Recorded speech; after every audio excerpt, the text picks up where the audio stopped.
Okay, so today we're going to do the install of the edge tamers. These edge tamers were by R2 Manufacturing. So when you get them, they've got bolts in them. You'll have to loosen up the bolts. One of them was particularly hard. We had to put the tamer in a vise to get it loosened up. And it's a 3/4 socket that we're using on the bolt heads. See if the 14-year-old can figure out how to unscrew. She's going the wrong direction here. So essentially what you're going to do, if you see over here, I've already got this one on there. The bolt itself looks like it's a grade 8, and it acts as a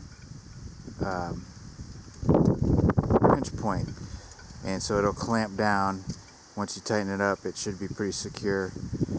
And as far as placement, I don't have a lip underneath the side of my bucket, so I went right up against the side edge here of the bucket. I'll tighten that down.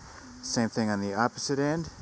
This one will be best of center as possible, so right in here. And let's see if we can move the tripod here. So it's going to go right in here. It's going to go right in here. And it needs to go to the left just a hair. That's pretty good, pretty good.